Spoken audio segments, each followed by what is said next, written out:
Mark 15. 10, 9, 8, 7, 6, 5.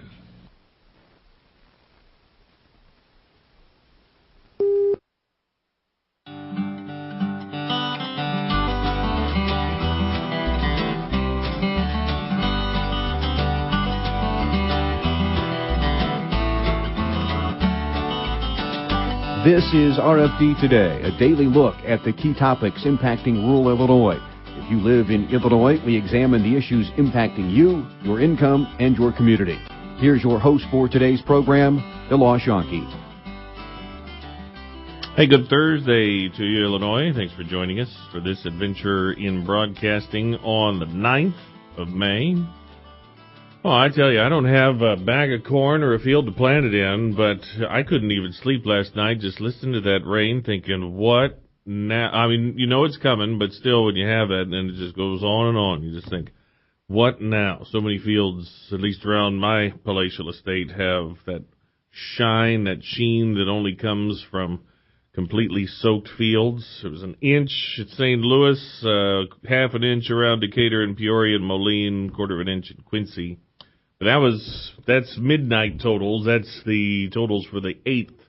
That does not account for however much rain would have fallen over the overnight hours past midnight. So more and more to contend with, more high water and more difficulties on the river system. On the program today, we'll visit with Paul Rohde, who's the Midwest Vice President of the Waterways Council. And with some of the statistics, 219 locks, 59% are 50 years of age or more, and the average age of the lock and dam throughout the waterway system is 60 years. And also on the program, Kevin Simlow, it could be a very big day down at State House. The main thing we had planned to talk about was about broadband and the property rights issues that go with that. But if there are a bunch of votes today that are going to take place, and if not today, soon, we'll certainly want to talk about that. The state's income tax proposed changes certainly comes to mind. And, hey, May is Beef Month, and we'll visit with Jill Johnson later in the program, Executive Vice President of the Illinois Beef Association. First, though, Rita has this agronomy update with Pioneer. Talking with Tony Zaruzin. He is a Pioneer field agronomist based in the Effingham area, serving southeastern Illinois. We talked about planting, seed selection, and adapting, Tony, to the later season. Where are folks on tackling the weeds? There's a lot of hairy fields out there, we'll say that. It didn't get any burn down in the fall, and it hadn't had a chance this spring. Weeds are getting pretty obnoxious. A lot of this stuff will either be burnt down here in the next few days, or we'll have to run some pretty heavy tillage equipment across it. This will be one of the major concerns going into our limited windows of weather. If we do get 10 to 15 days of dry stuff, it shouldn't be that big of a concern. But if we get these pockets of 4 or 5 days, it may turn into a pretty serious concern. You know, the other thing is what the storm systems have been bringing in insect-wise. Or, I know that black cutworm moths have been picking up as far as catches. What are you watching there? We've been hearing a lot of word about the black cutworm moth. Another big thing to be concerned about is not only right here and now, but as later planting comes, so do diseases come in the fall. So late summer and fall, we're actually backing our plant development up, which kind of gets into the sweet spot for northern, for gray leaf spot, for southern rust. All these are going to be much bigger players this year because of our late planting. The crop will not be near enough along to protect itself, so to say. We're going to have some pretty good eyes out there on fungicide applications going into this late summer, I guess. Any chance you have wheat on your farm, and is there wheat in that part of the state? Plenty of wheat. As you work further south than me, it would be wheat's already starting to head out. But we're still a little bit of ways off. We're probably a week or two off from heading out. No fungicide applications to speak of at the moment. I know working an hour or two south of Effingham is probably getting into that start of fungicide application, but nothing around me yet. Tony, anything I missed, or what would your take-home be for your customer base in that part of Illinois? I guess my biggest take-home would be don't get in a big hurry to switch hybrids because we're still out to chase yield. We want gross dollars over dry down. I understand that it's going to get emotional here in the next couple days or the next couple weeks when we're still getting rained on. But stay the course for as long as possible. And secondly, make sure that we are well aware of what anhydrous injury can do to corn. So I'd like to be either as deep as possible when you're applying it or to give it 5 to 7 days. Doing that will help you much more in the long run than what it will be if you plant it right in front of it and you had to it all burned up on the root system and you had to start over. Those would be my two biggest takeaways. Well, best of luck to you, Tony. Tony Zaruzin, Pioneer Field Agronomist, Southeastern Illinois. Thanks, Rita. Welcome back to RFD Today. I'm DeLoss Yankee. We're having trouble getting folks on from the Waterways Council. And as a backup plan, may just give Tom Heinold a call as well with the Rock Island District of the U.S. Army Corps of Engineers, just to see what the latest information is. Talking earlier this week with folks, including in Pike and Scott counties. We had Blake Roderick on Tuesday on RFD Town and Country Partners.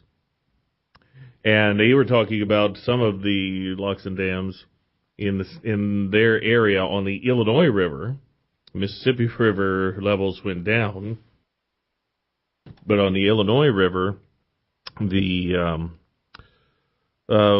flood stages were not just approaching 93 levels, but in some cases they were approaching records that hadn't been seen since 1943, the flood of 43. So we had a 43 flood, a 50-year flood right after that, 93, and now a 25-year flood in 2018. And in many cases, 12 to 15 feet more than flood stage.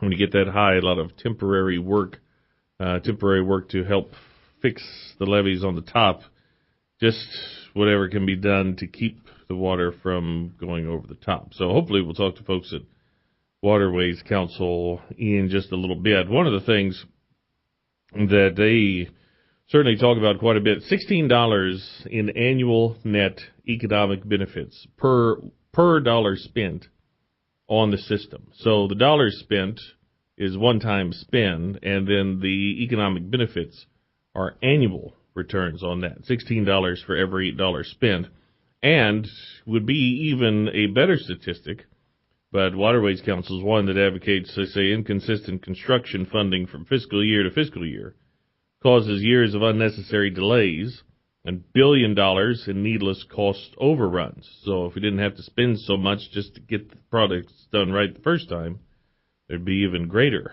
economic return on those things. They say fully funding the lock and dam construction each fiscal year means projects get finished on times, and then the benefits are found much sooner. I mentioned this in the opening. There's about 170 sites around the country that we're talking about here, and 219 locks on those sites. 59% of those locks are 50 years and older, and the average age of those locks is 60 years. When you think about the ones that were built on our system, so much of that was Depression era time, trying to get folks to work, and part of the many public projects that took place. Well, today, even so much of the red tape just to be able to get a project done would be so much different, because so much of that system was just built in a couple of years' time. And one of the things that I'd like to talk with Paul about, if we can get him on the phone, is what about a year like this, when there's so much water running, is there a case, especially in some of these locks and dams, where this is going to do even more damage to some of these older systems? And as a result, would that make some of the needs for repairs even greater?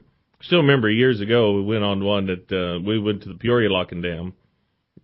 Representative Davis and Representative LaHood had an event there calling attention to the need for the lock and dam system. And so there we were. There's a whole bunch of us on the east side of the river and the east side of the lock. And the guy showing us around says, he explained what the miter gates were, which was the area on the north side of the lock and dam. And the miter gates are what opens to allow the ships to come in. And he says that they've been broken for years, and they've been out of business for years, and haven't been able to open and close them. And then at that point he says, okay, let's walk over them, and we'll walk to the middle of the facility. So something that had been broken for years was also the part of transport to get from one spot to the other, just on that lock and dam system. So it makes a guy kind of nervous when he's about to walk over rushing water like that, knowing how unstable the system is. So hopefully we have a break coming up here in a couple of minutes. Hopefully we'll be able to get him on. If not, we may talk a little bit about Prevent Plant from a crop insurance standpoint. We did an interview with Marty McDonald at Country Financial. And the goal is to air that Monday, but we may air some of it today instead.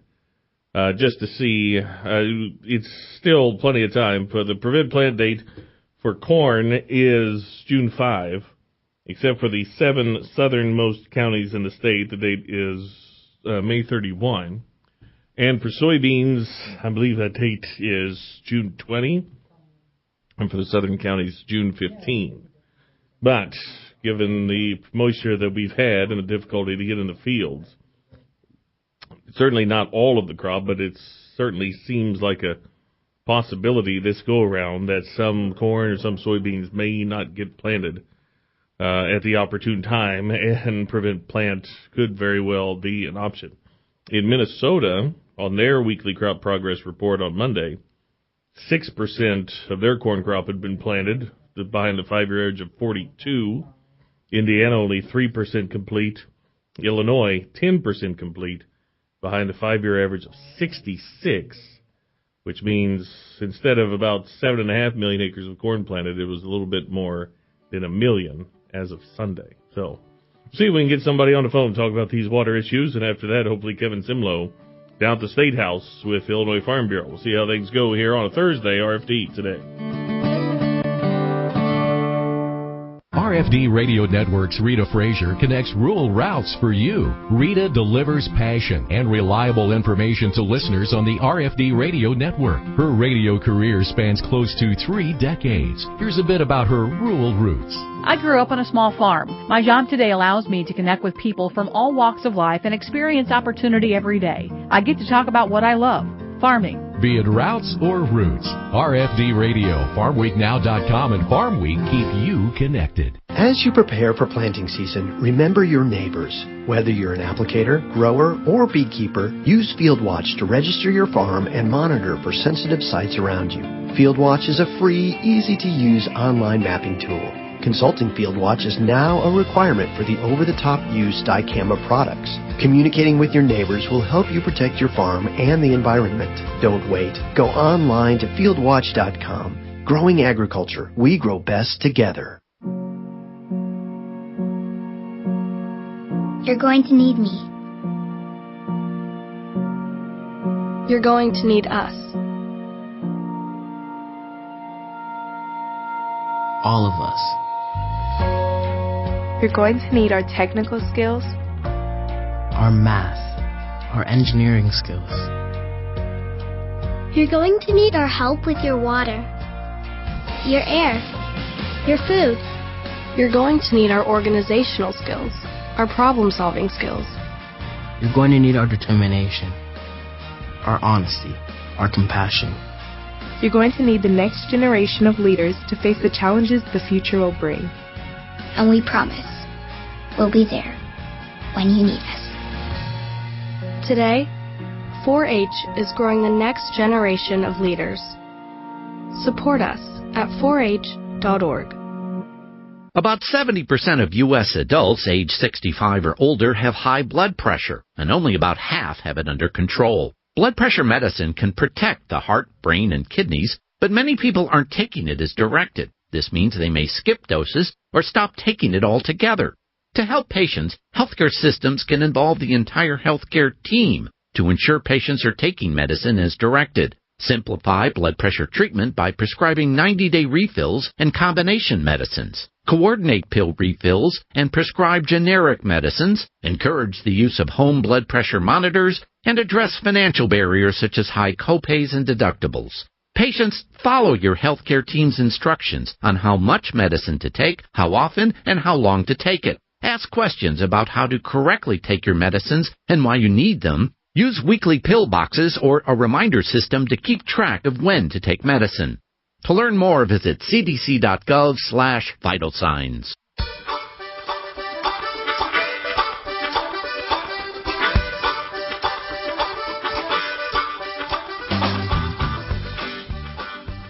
Welcome back to RFD Today on a Thursday. I'm DeLaw's Yankee.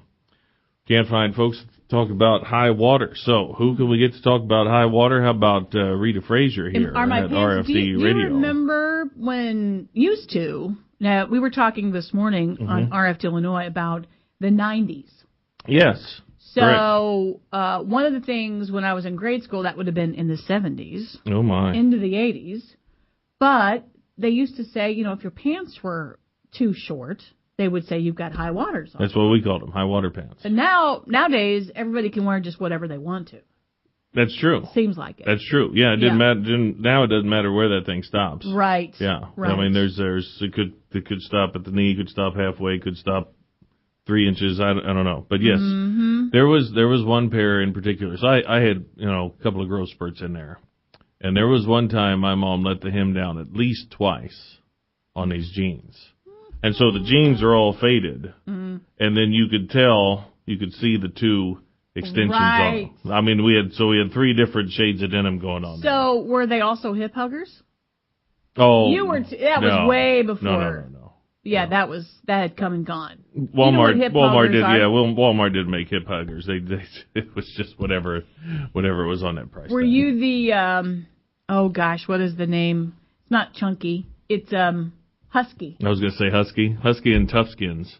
Remember Toughskins? I think that was a Penny's brand name. Oh, goodness. Anyway. Hey, but did you hear, so back to the high water. Yes. So Doug Jenkins, our buddy down at WBGZ, talked about the situation in Alton and Grafton. Alton, crossing our fingers, that should be, good to go here after the weekend. I guess they kind of dodged another bullet with this second potential crest. So they're thinking that's going to crest a little lower than what they anticipated earlier. That's good. I saw a statement, I believe, yesterday that one lane was finally open. So it sounds like progress is being made. So that's a good thing. We shared, and you shared, the Jane Brandenburg interview from Calhoun County. Now, you have to be pretty darn dedicated to be a lifelong resident of Calhoun County, which it is sort of a peninsula. Oh, yeah. So you're dealing with the Illinois and the Mississippi. And in order to get to work, you have to have a John boat involved. That's dedication. I'm telling you, that is quite impressive. It is. There was I don't even want to think about what that'd be like on a regular basis. But that's an area, and we talked to Blake Roderick, Pike County. Yes. That's about 39 miles, I think, from one river to the other. And then as it goes to Calhoun, you're getting smaller and smaller and squeezed a little more. So high water, I think, would be of utmost concern there. Right. People are using the ferries, but if the water's too high, then the ferries aren't going to run either. Correct. And then that Nutwood levee is what they're all concerned about. But again, you go back to this ag community, and not just agriculture, rural Illinois, these communities that come together. So the Nutwood levee is in a little Jersey and a little Calhoun, mostly in the Jersey, but both counties, high school students came out. So Brussels, Calhoun, and my good old JCHS in Jerseyville sent students to help sandbag. Wow. You get strong young backs, get them out there by all means. For sure. Jane said, when you talked to her, that when that levee went bad in 93, they didn't get it repaired until November. Yes. So that's July, so that's at least 4 months of just not being able to go as normal. Well, one thing, and you brought it up later in the day about the winding roads in Calhoun County. We know that agritourism is huge to that county, but right now They're advising folks, if you want to see pictures of floodwaters, to go to their Facebook page instead of driving there, because they've got to get from point A to point B. They don't need extra traffic to worry about. In '93, when just before where I was living, they opened the spillway. They opened the spillway on a Monday, and everyone knew it was going to happen. And so on Saturday and Sunday, everybody else drove over the dam just to see how high the water was. And my goodness, it was high, and you could see why they were going to do the spillway. Meanwhile, there were people trying to evacuate. Right. And we were all driving around 20 miles an hour. And people who actually lived in the path of where that spillway was going to open was trying to get out of there. And was really struggling to do it because so many people were there to rubberneck and gawk. So, so no need to go to Calhoun County now to see what's going on. Right. Meanwhile, markets are down 8 cents for corn, 13 cents for soybeans. Yeah. So today's a big day. Hopefully today's a big day with trade for China. But you see markets like that doesn't show a whole lot of optimism in negotiations that are come. Could we slide into your presentation tomorrow, the roundtable discussion on trade? Well, let's see. Who all? You've got the corner economist, Mike Doherty, right? Illinois Farm Bureau. We're going to have the addition of our issues management director, the Deanne Bloomberg. Deanne Bloomberg. She knows a thing or two about the river as well. Former Rock Island County manager for all those years. And then you've got your Adam Nielsen, and hopefully we'll have some movement to talk about. Oh boy, that'd be a great time to have Adam in here as well, director of national legislation, policy development, and maybe even a little bit with Dandy Don Schaefer at Midwest Truckers as well. So that we're going to need a couple more chairs and microphones, but that's a pretty good panel. It's going to be comfy. It's going to be nice. Hopefully everybody showers, so everybody's smelling just great tomorrow. I would like to think so. Yeah, yeah, we can only hope. Of that group, who would be the one? Well, we don't need to mention that necessarily. All right, that's our Rita Frazier. When we come back, hopefully we'll have a chat with Kevin Simlow. Could be a big day in the State House as well. A lot of votes, including talk about property taxes and how that might appear on next year's ballot to make a constitutional change. The Illinois Farm Bureau has been opposed. Stay tuned. This is RFD Today. More farm news and information ahead. Stay tuned for more RFD Today here on the Illinois Farm Bureau Radio Network. Be it through headlines, microphones, or tweets, Mike Orso connects rural routes for you. Mike has been covering farm and food issues for more than 3 decades. Whether it's print, video, radio, or feeding your online appetite, Mike keeps you in the loop. Here's a bit about his rural roots. I keep our communities, state, and country in mind with everything I do. My job allows me to work toward this mission with farmers and other rural Illinoisans. Be it routes or roots, RFD Radio, FarmWeekNow.com, and Farm Week keep you connected. Attention corn farmers. Your corn checkoff dollars are working with the U.S. Meat Export Federation to grow red meat export volumes. Because when we're exporting beef, we're also exporting corn. The beef industry consumes 28% of all corn fed to livestock, plus additional corn in the form of DDGs, a co-product of ethanol production. Now that's what we call working an angle. Your checkoff is working corn from all angles. Because of the Illinois Corn Marketing Board, your profitability is our bottom line. A message from the Illinois Corn Checkoff. Does the warmer weather have you itching for a weekend getaway? Take your Illinois Farm Bureau membership savings with you. Farm Bureau members can save up to 20% at choice hotels, including favorites like Comfort Suites, Sleep Inn, Quality Inn and Suites, with even more to choose from. Call 800-258-2847 or visit the Choice Hotels website to search all the hotels at once and to make advance reservations. Contact your local County Farm Bureau for your discount code number. From midnight snacks to holiday gatherings, food is a part of our culture that brings us together every day.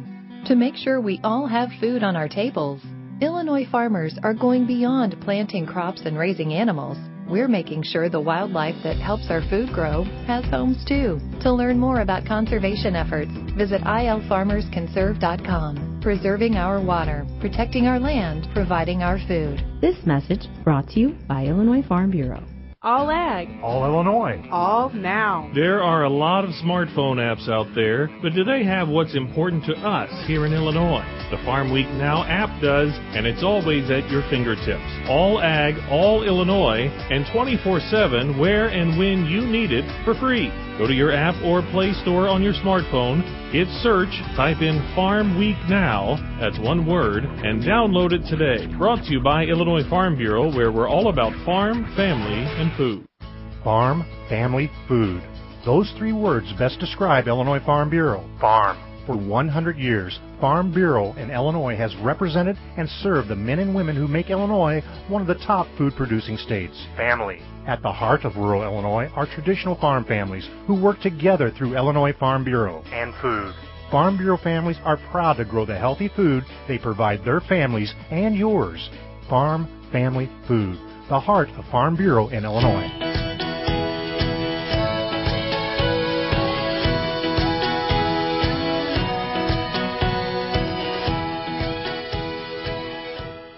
Welcome back to RFD Today on a Thursday. I'm DeLoss Yonke. By the way, pals in Minnesota, 2 inches of rain, according to Twitter, 2 inches of rain in southeast Minnesota today. Guess where that water's going to wind up going? Meanwhile, up north, Duluth, 8 to 9 inches of snow today. How about that one? I mean, that's what you get for living that far north and off the lake. But my goodness, this is the 9th of May, for crying out loud. All right, down to Springfield. Kevin Simlow, Illinois Farm Bureau's Director of State Legislation. Kevin, thanks so much for spending time today, because I'm sure you're pretty swamped down there. How's everything going? Well, there's a lot of activity here, especially in the House here this morning. They're debating a gaming expansion bill in one committee, and they're looking at a motor fuel tax increase in another committee. Okay. The reason we were going to talk originally was about property rights because it comes with broadband, but because so much is taking place, I want to be sure to get a few things on there. So with the motor fuel tax, I saw proposals yesterday going from 19 to 44. Is that the leader right now? Is that the front runner, or what do you think? Right now, it's hard to say. There's still a lot of posturing. There's still no clear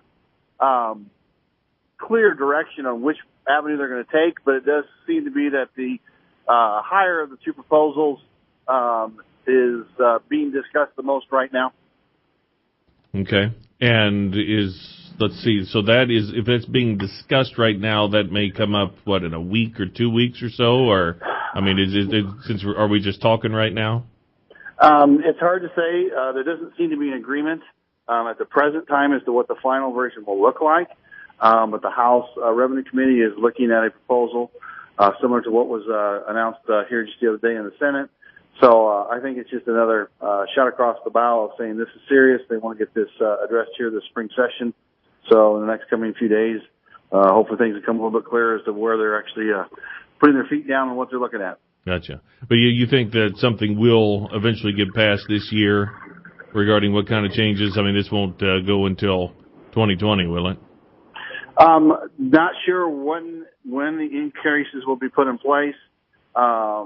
If it'll be here this summer yet or January 1. Each of the proposals are different, and we'll see which one gets the legs in the end. Gotcha.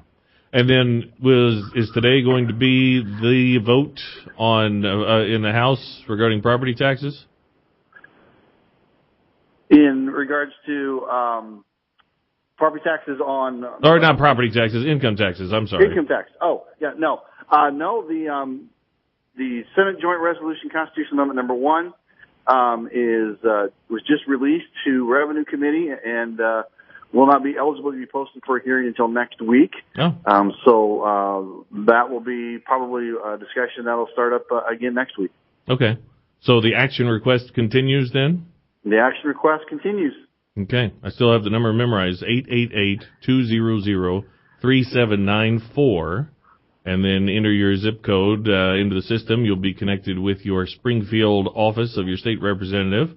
Illinois Farm Bureau asks folks to encourage their legislators to vote no on the amendment. So all of that and all that's tied with that, like the brackets and all that sort of thing, I mean, the House could tweak it its own and that sort of thing, so that's all still in play. Yeah, the Senate, or excuse me, the House does have to pick up the constitutional amendment. There's also the companion implementation legislation that has the rates and structures of what the income tax would look like, of what the General Assembly is considering. I anticipate there won't be many changes to what is in the implementation language at the present time. I think that seems to be the focus. But we're hearing there's a lot of questions by members of the majority party in the House as to whether they can support that right now. So we'll just keep on asking our members to make calls and encouraging our legislators to vote no. So today is the 9th. Is there a feeling, I mean, you've been through this so many times, is there a feeling of, well, we still got a couple of weeks? Or is there a feeling of, hey, we only have a couple of weeks, you know, for however much of an agenda or of goals need to get passed in a short period of time? I think the answer is yes on both of those. There's feelings both ways. There's starting to be a little bit of anxiety and anxiousness that session is drawing to a close for the scheduled May 31st adjournment. But yet, as the veterans in the House and Senate know that things can change rather quickly, so in their mind, there's plenty of time. It's interesting as well because there is a supermajority there, but that doesn't just mean everybody's all going in the same direction. Then it sounds like. That's correct. I mean, that's the beauty of a legislative process. Everyone has their own opinions. Everyone can have a say, and they have to. Each individual legislator needs to be talked to about any issue, and there seems to be a lot of work on both sides of the issue of folks reaching out and letting their legislators know where they stand. I was going to say that means you don't just say, well, it's all said and done. It's just they have just a couple of weeks to go, but there's still plenty of time to, whether it's motor fuel tax or whether it's income taxes or any number of pieces of legislation. There's still plenty of time to make your voice heard then. Yes, there is. Okay. Well, we have a break coming up here, and when we come back, I want to talk about broadband, since that was the original focus of our discussion anyway, because there is plenty of talk of improving rural broadband in Illinois, but the process of going through that certainly is of interest to Illinois Farm Bureau and other groups. Kevin Simlow is our Director of State Legislation. He's down in Springfield. We'll be back with Kevin in just 2 minutes. Hey, Stoller International, Central Illinois premier Case IH supplier. 5 convenient locations specializing in the latest farm equipment, parts, and quality service. Stoller International, the dealership that's service built. More to come with Kevin, and then Jill Johnson, Illinois Beef, joining us on a Thursday, RFD today.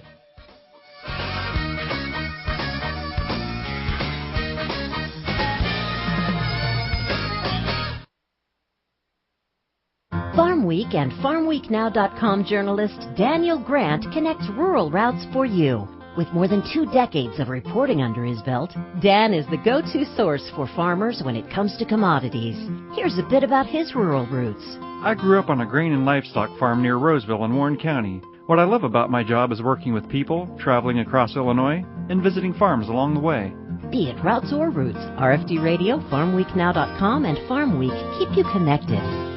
Warmer weather means a longer honey-do list. Your county farm bureau can help you stay on top of your project list and save you money along the way. A Farm Bureau membership offer includes discounts on equipment and supplies from Grainger, plus free shipping on all standard Grainger products. Browse thousands of items from landscaping equipment to power tools. Anything you need to get the job done, Grainger has it. Not a Farm Bureau member? Call us at 309-557-2689. Or visit Illinois Farm Bureau online and join today. Let's check the markets on the RFD Radio Network. I'm DeLawes Yankee. Down 6 to 8 for corn, down 15 cents for soybeans. This doesn't necessarily show a lot of optimism on a key day of U.S.-China trade negotiations. July corn down 8 1/4, 356. September down 7 1/2, 364 3/4. December down 7, 375 1/4. July soybeans down 15 1/2, 811 3/4. August down 15 1/4, 818 1/4. November beans down 15 1/2, 835.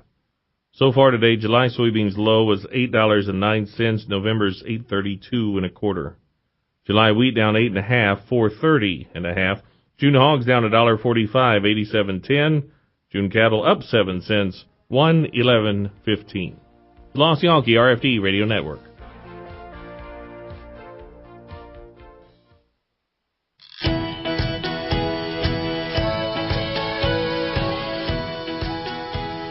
All right, welcome back to RFD Today on Thursday. I'm DeLoss Yonke. Kevin Simlow is down in Springfield, Director of State Legislation at Illinois Farm Bureau. And we want to talk about rural broadband. Hopefully some optimism for connectivity and improvements throughout the state. Is that coming from Illinois? Is it coming from D.C., or is it a combination? Right now, there's a little bit of a combination. There's some grant funds that are available from the federal level. Of course, it requires some matching dollars, and so the state of Illinois is looking at this. Governor Pritzker has made several public comments that one of his priorities is providing rural broadband. But with that comes the fact that many of the utility companies that want to provide that broadband want to use current and existing right-of-ways down roads and on utility poles. There's laws in Illinois that say that you've got to check with the landowner first, and some of those companies don't want to have to do that because that means they've got to pay for it and let everybody know, and there's some hesitancy on their part to want to do that. Well, open the plat book in just about anywhere, and you might find some 40-acre fields, and you might find some that are 8 and 12 and 17, and those landowners may not necessarily be local either. So that would be a lot of contacting to do. Am I reading that kind of situation right then? Yeah, that's part of the problem. It's a lot of folks that have to be gone out and talked about with the easements. Not all easements are that way, but those are mainly along township roads and some county highways. The farmer still owns that road right away, all the way underneath the road. And so the law states that, of course, that they need to be talked to and consulted with, and they need to sign off on using that easement. Many of those roads, like I said, are township roads, so you also have to get the highway commissioner. More newer easements along state highways and some county highways, the easements were given for any purpose that the governmental unit wanted to use. So there, the utility companies just have to go to the unit of government. But in really rural areas, you've got to go and get the landowner's permission.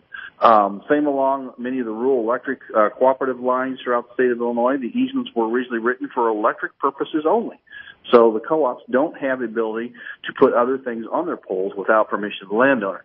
And there's been a movement for many years now, and it's coming to a head here again, that the public utility companies, the broadband companies, think that's expensive, it takes too long, and they want to come up with ways to cut those corners and not have to notify the landowners. And the bigger question is the Constitution says anytime you take someone's land to use for your purpose, it's a taking. And so there's a constitutional question out there that has to be overcome that our policy strongly supports. So that's one of the reasons why you see farmers different times of the year mowing grass on the other side of the fence, because that's still theirs, even on the other side of the fence then.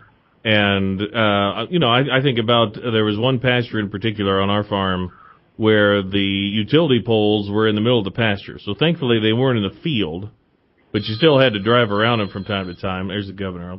I'll tell him to call back in a little bit.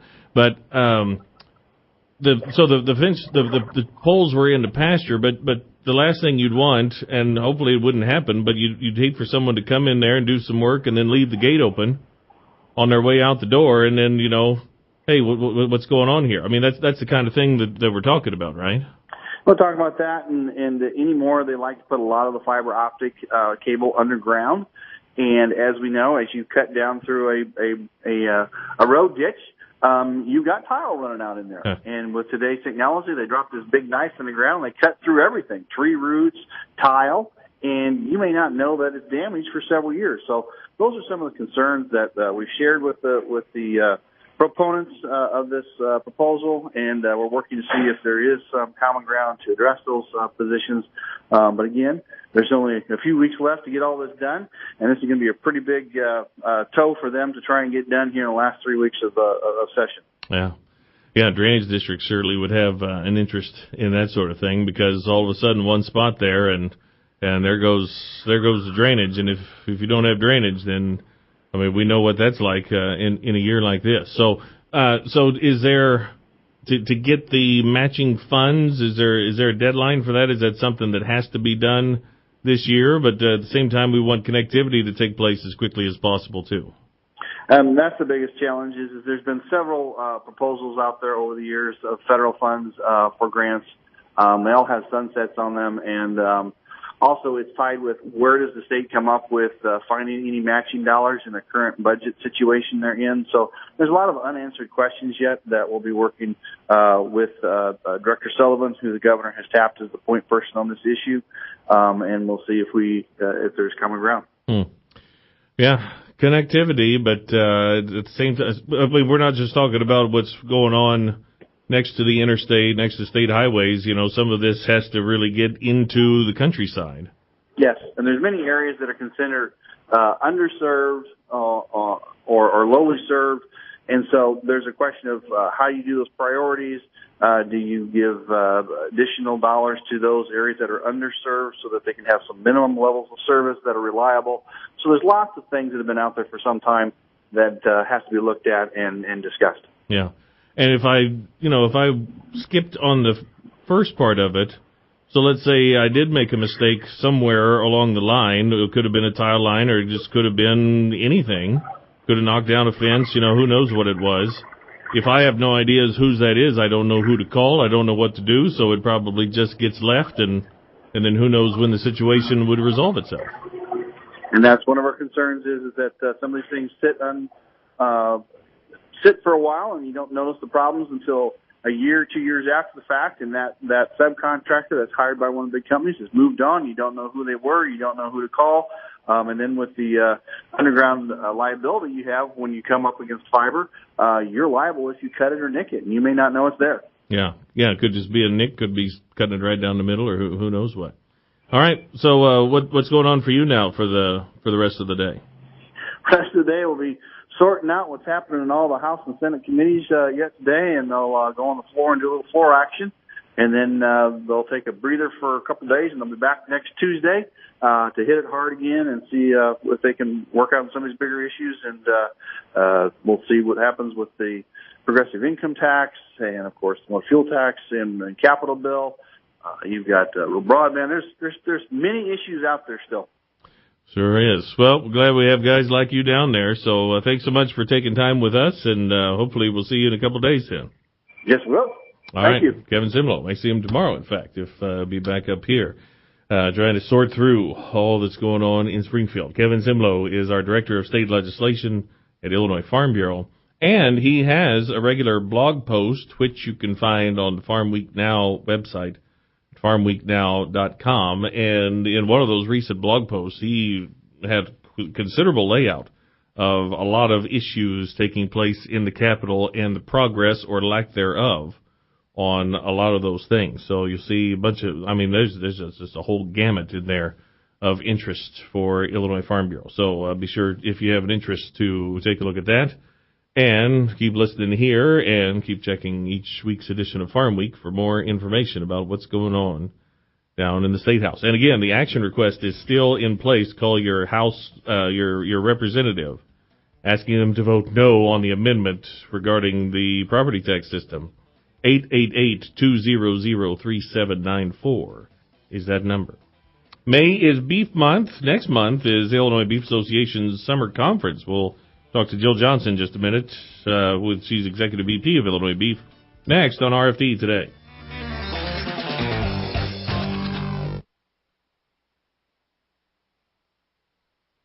Let's check livestock markets on the RFD Radio Network. I'm DeLoss Yawkey. Lower bids Tuesday, Packer Day at Fairview Sale Barn. Steers and heifers 122.5 to 124.5. High yielding steers with a top of 126.5. Some of the mixed selected choice had a low of 118.5. Selects from 117.5 on down. Slaughter cows, the high yielding 86 to 106. Average of the premiums, those $65 to $78 a hundredweight. No restrictions on today's feeder sale. Illinois Direct Hog Market Wednesday held steady, $51 to $57 a hundredweight. Sow market was weak, $50 to $62 on lightweights, $58 to $67 on heavyweights. That's come down about $8 a hundredweight just in the past few days. Lean hog futures have certainly been volatile this week. This is the RFD Radio Network. How do people benefit from raising livestock here in Illinois?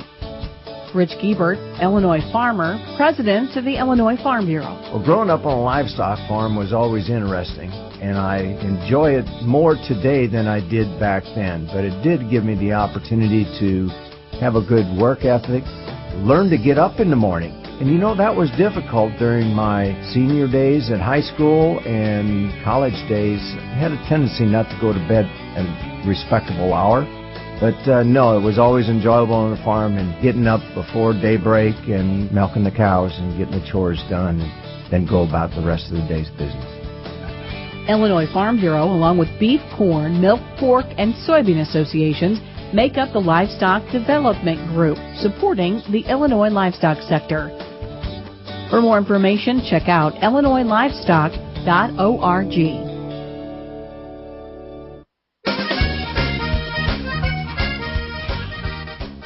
Welcome back to RFD Today. I'm DeLoss Yonke. I goofed again. Thankfully, Kevin was still listening. The action request is about an income tax change. I said property tax. I meant income tax. I knew it was income tax. I don't know why I said property, but it's about income tax. So, there. I apologize for getting that wrong. It's a pretty key issue to be fooling around with there. All right, Jill Johnson is on the program at Illinois Beef. We wish Jill and so many others a happy May Beef Month. How are you, Jill? Yes, I'm doing well. How are you? Fantastic.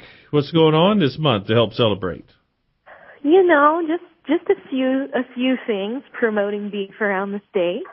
No, we've got a lot of activities lined up throughout the month of May, and then extending on into what we like to call the summer grilling season. So we're having a lot of fun these first few days of May. Excellent. Well, Sunday was just a picture perfect day, and just knew I had to throw the grill on. And if you're going to throw the grill on a day like that, there's got to be a good steak to put on there. So Absolutely. Yeah, this is certainly time to enjoy, isn't it? Absolutely. It doesn't have to stop at Labor Day either, does it? Well, I hope not. I don't think so. Yeah, 12 months out of the year. Beef is still the king of protein. So, but summertime's when we really like to talk about it. So that's why May is a big month for us. Absolutely. All right. What are a couple of other things going on in the association these days? Sure. So just to touch a little more on May Beef Month, with, cattle farmers checkoff investment, both in their national checkoff and our state Illinois beef checkoff, we're doing quite a bit of promotion programs, and you're going to see and hear the beef message across multiple platforms. So the state association tends to focus on more general Illinois beef promotion and maybe a little bit more focused in the Chicago area. Mm-hmm. And I think what's really cool about our association is we have all of these local affiliate chapters, and through our state checkoff program, grants are available to help them promote beef in their local area. So we're doing everything from radio advertising, television sponsorships, grocery store promotions, digital advertising, consumer engagement events. And so we're really excited to be able to do a multitude of things in a variety of ways and really get our producers at the local level involved in that as well. Yeah, I saw the Best Burger contest as well on Facebook. Best Burger contest is out there, so that will conclude later this month. So all you have to do is go to our website, illinoisbeef.com. You'll find the link to first nominate the restaurant that you think serves the best beef burger. And then once our nomination round is closed the middle of this month, then we'll vote from those top 10 and pick a winner. Boy, that's hard to nominate just one. I know. You could probably, if you've got family or friends, have them nominate too. Yeah, absolutely. Summer conference, My gosh, summer conference is right around the corner. It's a little more than a month from now. I know. Summer conference is June 11th through the 13th in Effingham. Mm-hmm. Those details are on our website as well, but the 11th is a Tuesday evening. We're going to have a social reception, just an evening of fun and networking. And then that Wednesday, the 12th, is our Cattlemen's College, our annual meeting, and then our annual awards dinner. And then the 13th is our tour day. Excellent. Yeah, I was just looking yesterday at the agenda on that at illinoisbeef.com, and a terrific agenda for being down in Effingham next month. Do you need anything to be done in advance of that for members to come on down? Yep. So we do have registration is open. So we do ask for people to register, and that'll be open right through the end of May, first part of June. And so like I said, we ask people to pre-register. You can do that on our website, illinoisbeef.com. By the way, with Beef Month and with promoting beef, is this a way to somewhat subtly or even somewhat directly demonstrate why actual beef, real beef, is the way to go as opposed to something that might have been concocted some other way? Sure. I mean, that's anyone's. I'm sure a lot of people are seeing headlines and some chatter about alternative proteins, and that's certainly something that we're focused on. The strategy there is to really continue to leverage the taste, the quality, the nutritional value of beef.